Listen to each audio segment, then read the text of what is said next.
हजारो गाड्या जातात. रस्त्याची अवस्था बघा.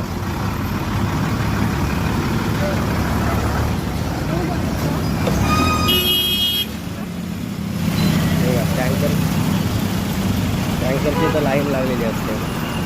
रस्त्याची हालत बघा.